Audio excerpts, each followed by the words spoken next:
Sir అయ్యగారు వందనాలు. నేను గుంటూరు నుంచి, నా పేరు పండు.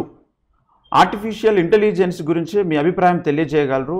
ఈ మైండ్ కంట్రోల్ సిస్టమ్ వల్ల మనకి దేవునికి మధ్య దూరం పెరిగే అవకాశం ఉన్నదా? ఏం ఉండదు. ఆర్టిఫిషియల్ ఇంటెలిజెన్స్ అనేది భూమి మీద ఉన్న ప్రతి వ్యక్తి యొక్క మైండ్ను కంట్రోల్ చేస్తుంది అని ఈ మధ్య సోషల్ మీడియాలో ప్రచారం జరుగుతుంది. అవును సార్. ఇంకో 30 ఏళ్ళ తర్వాత దేవుడే ఉండడు అని చెప్పి ఇట్లా అతిగా ఊహించుకుంటున్నారు. దేవుడు లేని ప్రపంచం అనేది ఎప్పుడూ ఉండదు. పైపెచ్చు నేనే దేవుణ్ణి అని చెప్పుకునే ఒక దుర్మార్గుడు ప్రపంచ రాజు అవుతాడు, అబద్ధ క్రీస్తు. వాడొచ్చినప్పుడు కూడా దేవుడు లేడు అనడు, నేనే దేవుణ్ణి అంటాడు. కనుక దేవుడు లేని ప్రపంచం ఎప్పటికీ ఏర్పడదు. అది ఒకటి కళ్ళబొల్లి కబుర్లు, అవన్నీ ఊహలు మాత్రమే. ఆర్టిఫిషియల్ ఇంటెలిజెన్స్ అయినా ఏ ఇంటెలిజెన్స్ అయినా అవి కొంతవరకు ప్రయోజనకరం, కొంతవరకు ప్రమాదకరం. అయితే ఏది ఏమైనా దేవుణ్ణి మాత్రం రీప్లేస్ చేయలేము. ఇంకోటి ఏంటంటే మైండ్ను, వీళ్ళకి తెలియని ఒక విషయం, మైండ్ను కంట్రోల్ చేసి ఈ మనిషి మైండ్ దేవునితో అనుసంధానం చేయకుండా మెంటల్గా కంట్రోల్, థాట్ లైఫ్ని కంట్రోల్ చేస్తే ప్రార్థన జీవితం ఉండదు కదా, దేవునికి మనకుండే బంధం తెగిపోతుంది కదా అని కూడా అనుకునేవాళ్ళు. ఇప్పుడు అడిగినటువంటి పండు అనే అబ్బాయి అదే అంటున్నాడు. అసలు రహస్యం ఏంటంటే వీళ్ళెవ్వరికీ తెలియంది, ఈ వేరే మతాలకు కానీ ఈ సైంటిస్టులకు కానీ ఎవరికి తెలియదు మనిషి త్రిత్వం. అందుకే బైబిల్ దగ్గరికి వస్తే కానీ బుర్ర సరిగ్గా పనిచేయదు ఎవరికైనా. మనిషి త్రిత్వం, దేవుడు త్రిత్వము, తండ్రి కుమార పరిశుద్ధాత్మలు, ఆ పోలికలో చేయబడినటువంటి మనిషి కూడా త్రిత్వం. శరీరం ఆత్మ ప్రాణం అనే 3 భాగాలు కలిగినవాడు. ప్రార్థనలో ఆత్మ దేవునికి అటాచ్ అవుతుంది, నాట్ ఓన్లీ మైండ్. నేను ఆత్మతోనూ ప్రార్థన చేతును, మనస్సుతోనూ ప్రార్థన చేతును అన్నాడు పౌలు 1 కొరింథీ 14వ అధ్యాయంలో. కాబట్టి ఈ ఏఐ ద్వారా మానవుల మస్తిష్కాలను ఒకవేళ ఎవడైనా కంట్రోల్ చేసే ప్రయత్నం చేసినా వాడు స్పిరిట్ని తాకలేడు. ఓకే, స్టిల్ మనం ఇంకెక్కువ ప్రార్థన చేయగలుగుతాం. ఓకే, కనుక అట్లాంటి పప్పులే ముడుకో. దేవుని దగ్గర వీళ్ళందరూ కుప్పికంతులు వేయడమే.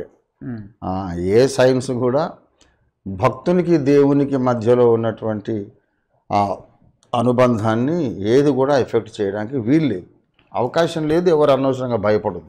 ఓకే, ఆల్రెడీ ఇప్పటికే అందరి మైండ్లోనికి ఈ యొక్క చిప్స్ని పంపించేసి హెయిర్లో స్ప్రెడ్ చేసి ఆల్రెడీ పంపించేసి ఆల్రెడీ కంట్రోల్ తీసుకుంటున్నారు. ఆల్రెడీ ఇప్పుడు కొన్ని బిలియన్స్ ఆఫ్ పీపుల్ ఆల్రెడీ దాన్ని కనెక్ట్ అయిపోయారు శాటిలైట్కి. ఇంకా మిగతా వారి మీద కూడా ఇది ఎక్సర్సైజ్ చేస్తున్నారు అంటున్నారు. అదంతా వాళ్ళ ఊహలు, అవన్నీ అతిగా ఊహించుకుంటున్నారు. అట్లా ఏం జరగదు. ఓకే సార్, ఒక విషయం చెప్తాను.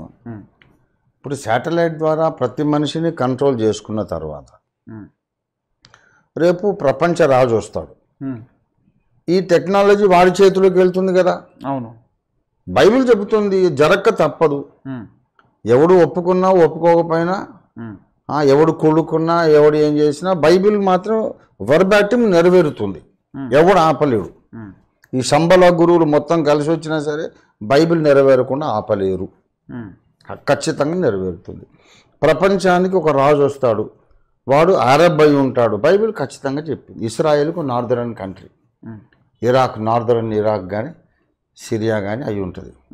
అక్కడి నుంచి వాడు ప్రపంచ రాజు వస్తాడు. వచ్చినప్పుడు ఈ artificial intelligence through satellite technology అందరి బుర్రకాయలు, అందరి మస్తిష్కాలు కంట్రోల్లోకి తీసుకుంటుంది అంటున్నారు కదా. అప్పుడు వాని చేతిలోకి ఇదంతా పోద్ది కదా. అవును, పోయిన తర్వాత మరి యేసుక్రీస్తే నా దేవుడు అని హతసాక్షులు అయ్యే వాళ్ళు ఎవరు ఉంటారు? వాడిని వ్యతిరేకించే వాడు ఎవడు ఉంటానికి వీల్లేదు కదా.